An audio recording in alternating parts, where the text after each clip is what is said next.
Alrighty, let's get this show on the road, shall we? Alright. Hey guys, what's up? It's me. You know, a little interesting thing I want to talk about Raw. As you guys probably see by the title. Raw was very, how do I say this? Iffy, in my opinion. You know, there was some stuff I liked, some stuff I didn't like. And I'll explain why. Because, you know, and then there was even something that I stood there going, okay, this should be interesting to watch in a good way. So, yeah, first off, and we had Alberto Del Rio coming out. Basically, he was celebrating his Royal Rumble win from last night. There's a cucaracha, and then The Miz came out saying that Alberto Del Rio is a mix of Tito Santana and JBL. Then Edge came out, whatever, and Alberto Del Rio and Edge get into it, and Alberto Del Rio saying that he wants to face the World Heavyweight Champion at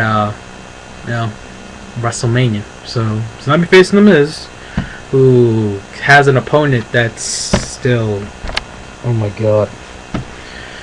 But I guess Assault and Battery 88. No, it's not Assault and Battery 88. Sorry, freaking yeah 88. Yeah, and I'll botch that.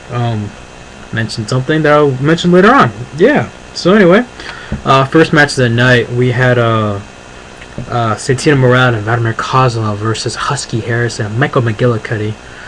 These two faced each other. I believe it was a couple weeks ago. These two faced each other. McGillicuddy and Harris got the win then. Weren't so lucky this time around. Santino Morale and Vladimir Kozlov pick up the victory, and they're still tag team champions, even though the tag team title was on the line. So yeah. Anyway, then we had then we had an interesting segment. Before I forget, we had an interesting segment. Ted DiBiase came out.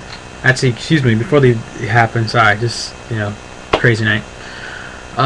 Later the night we found out that it was going to be a Raw Royal Rumble, basically a battle royal. The winner would face The Miz for the WWE Championship at the Elimination Chamber, and included Jerry the King Lawler, Sheamus, John Morrison, John Cena, R-Truth, CM Punk, Randy Orton, those guys. So yeah. So then we had Ted DiBiase come out, cut about a 25-second promo, saying that Jerry the King Lawler doesn't have it anymore, yada yada yada, saying that he should give up his spot for Ted DiBiase. Jerry the King Lawler's about to punch Ted DiBiase in the face. DiBiase uses Maryse as a shield. Yours truly is standing there like, what the hell? And then Ted's smiling about it. Maryse looks behind her, and sees Ted smiling, smacks him in the face, and then that was pretty funny. And then Jerry the King Lawler punches Ted, and that was it for that. And then we had a match between the United States Champion Daniel Bryan versus Tyson Kidd. I don't know what's going on with Tyson Kidd. This guy looked like he was getting a push, for a tiny bit of while after the whole D.H. Smith thing, and then now he's just jobbing.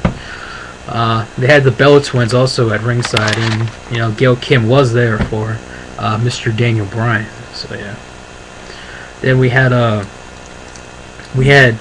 Edge versus the WWE Champion The Miz in a non-title match. Basically a rematch of what was it, 2 weeks ago? Yeah, 2 weeks. No, it was last week on Raw. Excuse me. And it was a good match. That was pretty good. Nothing bad here. Edge does pick up the victory with a spear on The Miz and beats The Miz. Plain and simple. Yeah. Then we had a Divas match, tag team, Michelle McCool and Layla versus the Divas champion Eve and Natalya. Oh man.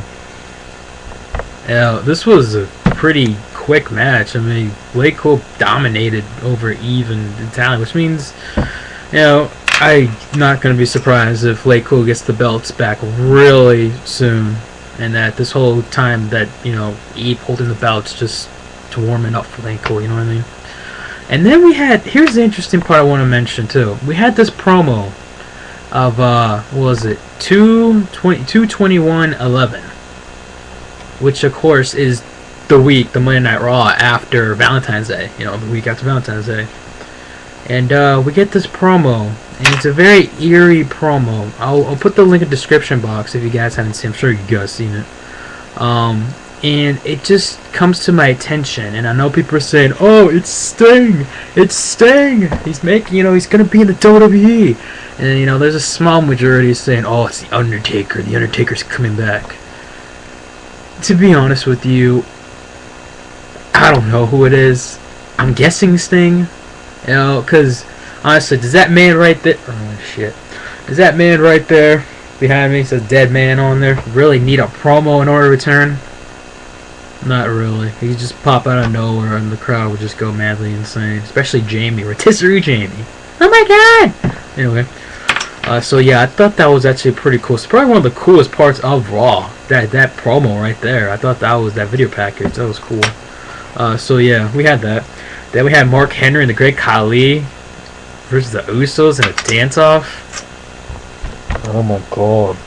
I get it, I'm not gonna complain because Raw always has at least one entertaining moment of the night. So yeah, I'm not gonna complain about that. But I am gonna somewhat complain about this. Outcomes: we have this Royal Rumble. We have this Battle Royal to determine the #1 contender for the the Miz's WWE Championship at the Elimination Chamber, and also apparently the Elimination Chamber match is just gonna be a qualifying match, and determining the #1 contender for the WWE Championship at WrestleMania, kind of like at WrestleMania. What was it? WrestleMania. You guys remember WrestleMania 2008 when WWE had that? It wasn't for any title, but it was for moving on, kind of like that. So we had Jerry the King Lawler, John Cena, King Sheamus, John Morrison, R-Truth, Randy Orton, and CM Punk. Match was alright. Just the results was. Guys, here's the thing I have with this. Jerry King Lawler is a 60-something-year-old man, and he's the #1 contender for the WWE Championship. Do you honestly think that people are going to have buy rates of... And I know WWE is filthy rich, so, obviously, I don't think it's going to hurt them that bad. But, do you think it's going to have buy rates of having your main event at a pay-per-view, especially the pay-per-view before WrestleMania, Jerry the King Lawler versus The Miz for the WWE Championship? You don't even have to think in order to win. I mean, if I am making a prediction video, before Elimination Chamber, I'm not even going to have to think. It's going to be like, Miz. Because honestly, do you have to think of who's going to win? Do you honestly think Jerry the King Lawler is going to become WWE Champion? That would be funny as hell. But oh my god, that would suck balls. So yeah, obviously it's pretty obvious that, The Miz is going to walk into WrestleMania WWE Champion, which is probably going to lead to John Cena versus The Miz for the WWE Championship. But, yeah. We'll see what happens there. Is this better than The Miz versus Randy Orton? I guess. The match quality. I'm sorry. I just shocked that Jerry the King Lawler is the freaking #1 contender for the WWE Championship. I get it. He's a Hall of Famer. He never had a shot, being WWE Champion, really. And that he's paid his dues, blah, blah, blah, blah, blah. And he's had all these years of announcing.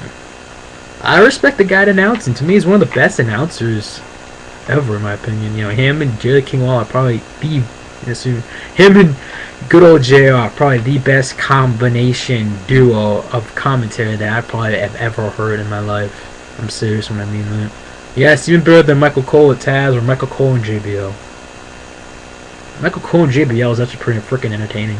Just because JBL would tell him to shut up. But anyway, so yeah, that's Raw. I want to know what you guys thought of it. I'm confused as hell. Have a good night, guys.